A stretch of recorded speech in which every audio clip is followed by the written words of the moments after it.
Calypso, born into a villainous family, regresses 3 times but can't live past 22.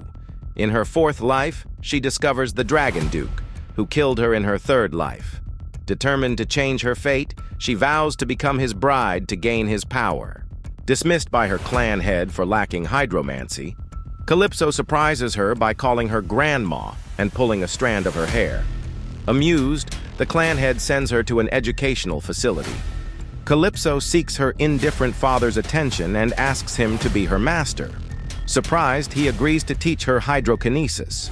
At the academy, she skips a grade and excels. Back at the mansion, she addresses issues with meal provisions and threatens the servants with her father's influence. Frustrated with her father's indifference, she demands he not speak negatively and promises to show him the beauty of life. At the academy, she impresses the twins and expresses a desire to meet the Dragon Duke. Calypso sneaks to the intermediate facility and sees her 3rd brother being bullied. She intervenes, and the bullies flee. Confronting her brother, she accuses him of planning to kill his bullies and offers to train him. He reluctantly agrees. She introduces him to the master, who lets him stay. Later, the bully attacks her again, but she disarms him. The director intervenes, revealing the master had asked her to take care of Calypso. Nervous, she cooks for her father, who heals her injured hands but rejects the dish. The next morning, her younger brother watches her intense training and requests a smaller rock for his training. Afterward, he asks her to take care of their 2nd brother too. Puzzled, she recalls their close bond in her past life, but decides to ignore it. Inside the mansion, the director warns about the upcoming family meeting. Calypso reassures the director she will be careful. In the carriage, her younger brother joins her, excited to see their master. He asks about her followers and expresses regret about not being able to challenge them. Her 3rd brother reassures her and promises to introduce her at the meeting. A few days later, she receives a threatening note and decides to meet the sender in the backyard. She finds the bully and an accomplice. The new boy insults her. Enraged, she confronts him and demands the twins be released. Using her power, she deals with the new boy and tells the twins to use their supersonic scream, causing chaos. She then punches him hard in the face, defeating him. Calypso ordered her 3rd brother to protect the twins and fought fiercely against the new boy's followers. The new boy's father and the director arrived, demanding an explanation. Calypso recounted the events, emphasizing the protection of children and Orca law. She requested a disciplinary hearing, but the director informed her that her master must attend as her guardian. Terrified, she was reassured by the twins' dad, who thanked her for saving his children. Rumors about her defeating the new boy spread rapidly. Her 2nd brother denied having a younger sister, while her eldest brother stated that those who commit crimes deserve punishment. Proudly recounting her victory to the master, he criticized her for getting injured. He healed her wounds and reassured her. A few days later, she and her 3rd brother discussed attending the family meeting together. Calypso decided to handle the disciplinary meeting and family council herself. At the Supreme Council meeting, she entered confidently, drawing everyone's attention. The director greeted her warmly and she joined her 3rd brother. The disciplinary meeting began, but the chairman questioned where their guardian was. Calypso declared they would be their own guardians, causing an uproar. As the meeting was about to be canceled, the master arrived as their guardian, surprising everyone.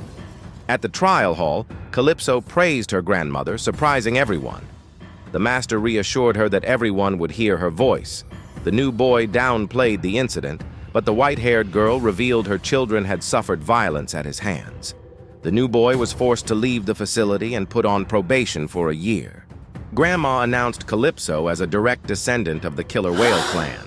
The twins' mother supported her as the next successor, causing a buzz. Calypso realized her father's kindness was strategic. The director assured her of her potential, but she panicked, not wanting the role. The master asked Calypso to acknowledge him as her father until all 4 of them were reunited. He made an oath, promising to be her father until he died. Relieved, she decided to believe in his sincerity. Calypso asked to continue calling him Master, but he suggested using his name. She then asked to go to the Dragon Festival, and he agreed. Excited, she thought about how the Dragon Duke had helped her in her past life. 2 siblings invited her to their house, and she agreed. Nearby, her eldest brother called out. Confronting him, she questioned his intentions.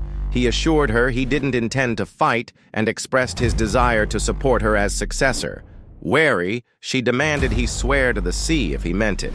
He chuckled and revealed he planned to go to the Dragon Festival with her. Later, Calypso met with the clan head, who criticized her and questioned her about the abuse she faced. Calypso explained the harsh conditions and survival, finally getting a reaction from the clan head. Suddenly, the master burst in and confronted the clan head, who criticized his manners.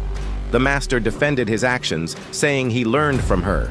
When the clan head attacked Calypso with her power, the master blocked it, protecting his daughter. The clan head asked the master about the maid's punishment for the abuse. Surrounded by a dark aura, the master demanded the maid be killed. Calypso insisted the maid should experience the same suffering she had endured. The master comforted her, promising to be her father from now on. Calypso hid and realized her uncle and the conservative faction were behind the attack. She found a small cave to hide in, dodging attacks despite her injured leg. Her eldest brother arrived and saved her. The master arrived, furious, and attacked the bad guys.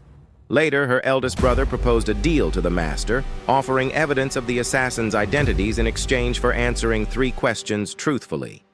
The master agreed. Meanwhile, Calypso found a hungry blue creature that revealed it needed water.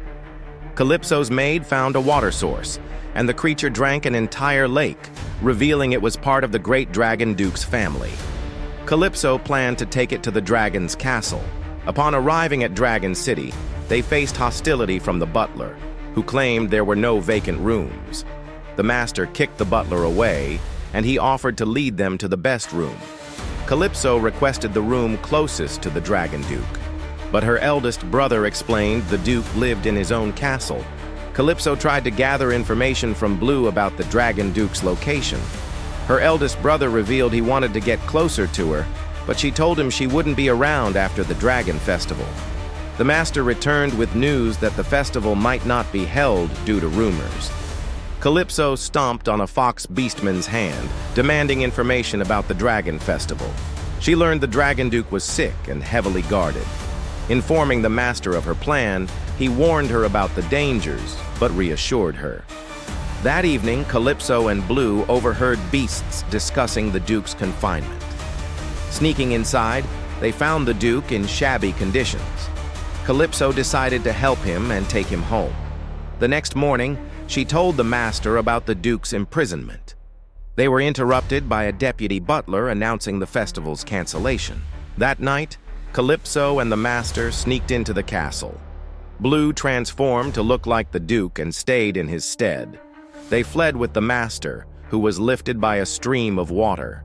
Calypso read the Duke's note, learning dragons mimic the emotions of the first person they bond with. The next morning, people gossiped about a carriage from the Killer Whale clan leaving the Dragon Castle. Eldest brother questioned Calypso's decision to bring the Duke. She offered to make him the head of the clan if he cooperated, realizing the royal family's plot. He agreed not to reveal the Duke's existence and offered to make another oath of the sea. The master reminded them to act quickly as they were being attacked. Outside the carriage, he used his powers to protect them. Inside, Calypso read about the Duke's ability to transcend time and space and asked him to help her see her real parents again. The Duke agreed, and upon seeing her parents living happily with their new child, she felt deep sadness, believing they had forgotten her since she was adopted. Unbeknownst to her, they often reminisced about her with great pain. Overwhelmed by her emotions, she stepped outside to cry. The master followed and tried to comfort her. In a moment of vulnerability, she called him Dad, a word he had longed to hear, though not under such circumstances. Resolute, she then declared her intention to become the clan head and overthrow the current leader.